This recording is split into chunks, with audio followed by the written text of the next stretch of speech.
What is up, everyone? My name is James from the Light of Riga YouTube channel, and today I want to review the Super 8-Bit Tarot.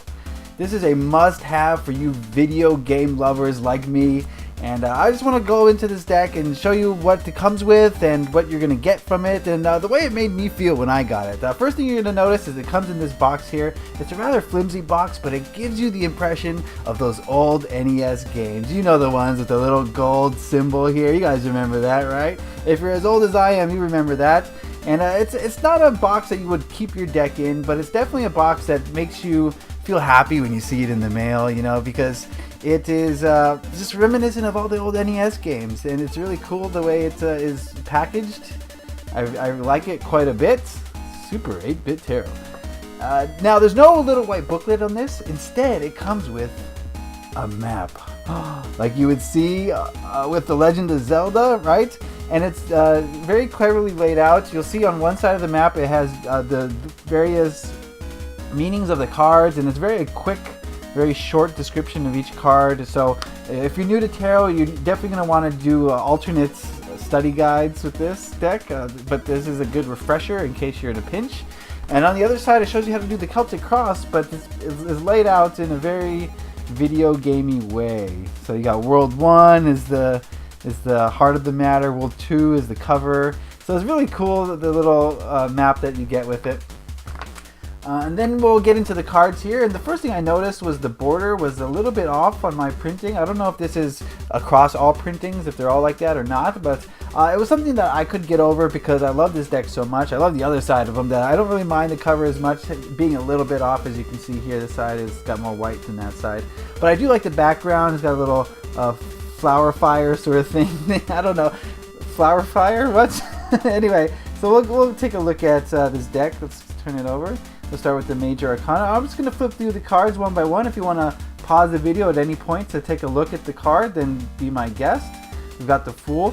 What you're going to notice is this is a standard Rider-Waite-Smith clone. So basically, they've taken the Rider-Waite-Smith formula and they've 8-bitized it. They've made it into the Nintendo type format, and it's so cute. It's so, I don't know, I'm a gamer, guys. I grew up in the 80s, and you know, the Nintendo NES was, the Nintendo Entertainment System was my first video game console, and I was hooked ever since.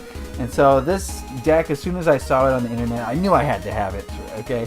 Because it's got everything an 80s kid would want in a tarot deck. You know what I'm saying? I love the lovers. Look at that. I love their big noses. There's a little bit of nudity, but it's video game nudity, so I don't think it's a problem using this for kids. I don't think that should be an issue, and I think kids would love this, but it's more for the adults. It's more for the people in their 30s, I would say, who grew up with the Nintendo Entertainment System and the various Ataris, maybe. I don't think that was 8-bit, but whatever. You know what I'm saying?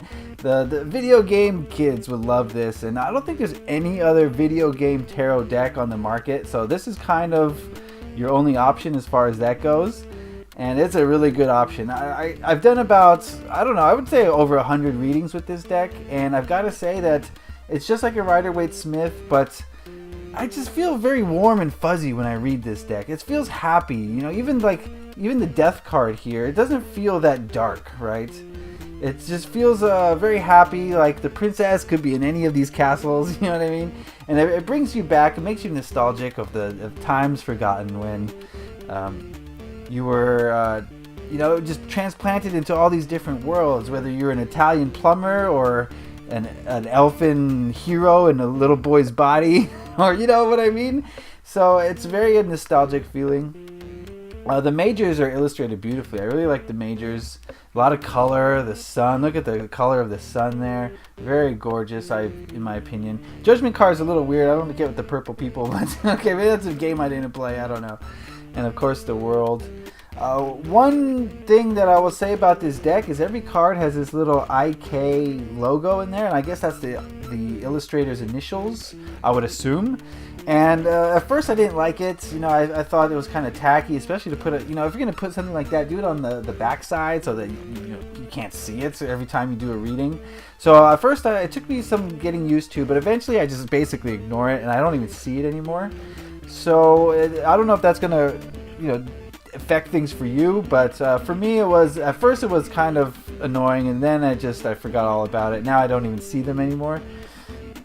Because these images are so great. There's a lot for your intuition to go off of, but you do have to kind of have an 8-bit mentality. You know, you might see a little, like that little green speck. It's just a green speck, right? But you know, it's a tree in the background. So that sort of thing, you're gonna have to, you know, really put yourself inside of an 8-bit video game in order to really access your intuition for this deck. And you have to get over things like, oh, that doesn't line up with that, you know, but it's 8-bit, what can you do, right? But I really do love this deck so much, and for all its faults, I'd say that this is definitely a deck worth having. Another fault that I did notice is that for some reason, maybe I got dirty hands, but it picks up dirt pretty easily. Now this wasn't really an issue for me, just because it gives it that worn feeling. It feels like, you know, this deck has been in the trenches with you. It's been to level 8 and back, right? You've hit the warp pipes, and this deck has been with you the whole time by your side. So the dirt issue is not an issue for me. I don't know, maybe I'm biased because I really love the artwork so much on this deck. I really do. There's so much color. I really like the color. I think that above all, that's probably what I like the most about this deck, is the amount of colors it got. Look, the spilled chalice has got different potions, right? Oh, it's so cool. It is so cool. I can't say enough about this deck. I recommend it to any child of the 80s for sure. You got the 7 of Cups there. And even if you're not a child of the 80s, and if you are attracted to this artwork in any way, I would definitely say that you should pick this up because it is worth it. You can get it from Game Crafters from their website. I believe it's $25 or so, but with shipping, you're probably going to pay about $30. And I will put a link to that website in the description so that you guys can go check it out if you would like. And Game Crafters makes all sorts of tarot decks. This is the first one I've ever bought from them. So I'm not sure if the quality of the printing is a result of their company or if that was the design. I'm not really sure. As far as the card quality, it's a little bit flimsy. I wouldn't say it's the best card stock available, but it's not bad. It's great for shuffling. Shuffling is a breeze with this deck if you do the rifle shuffle, which I do. I'll shuffle for you in a minute as soon as we get through all these cards so you can see how well it shuffles. And it's kind of bendy. I don't know if you can see very well how well it bends. I don't know. That probably didn't give you a very good idea. The size-wise, I can put a quarter next to it so you can see the size of it. That's a quarter right there. So I don't know if that really gives you as much to go off of. How about a skull? Does that help? Hey, buy this deck, you'll love it. Okay, I'm going. I don't know, I'm silly. This whole deck makes me feel like a child again. I feel silly in the head right now. I just get euphoric from this deck. And like I said, I've done about 100 readings or so, and it's given me great readings. The same kind of readings you would get from a Rider-Waite-Smith. Just very on point, very direct readings. You don't have to work too hard intuition-wise to gain meaning from it.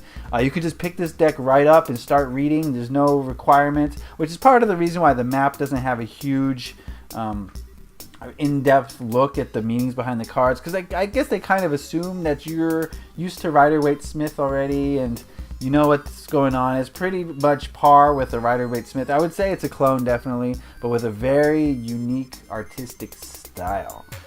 And oh, I love the Pentacles. The suit of Pentacles is really good. Look at that 5 of Pentacles. Oh, if the despair doesn't hit you in the face, then I don't know what will.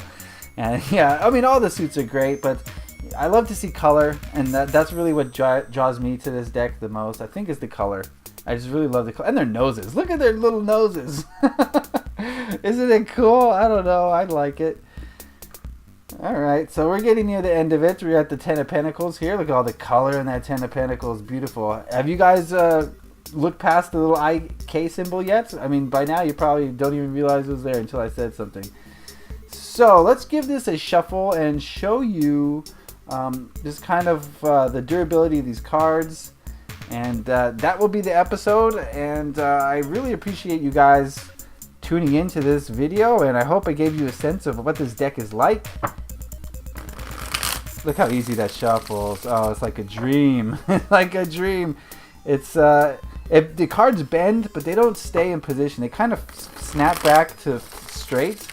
So, I mean, the card quality is not the best, but it's definitely not bad. It's kind of somewhere in the middle. It gives you a good shuffle, but it doesn't stay warped, which is great. Look how straight that is. But it does pick up dirt, and I don't know. That could be my fault. That could be my fault. So that is going to be the episode today. I want to thank you for tuning in to this deck review of the Super 8-Bit Tarot. I encourage you all to pick one up if that is what is calling to you. And again, I'll put the link in the description below. So I want to say thank you for watching. Leave a like if you enjoyed that. Happy taroting. Peace.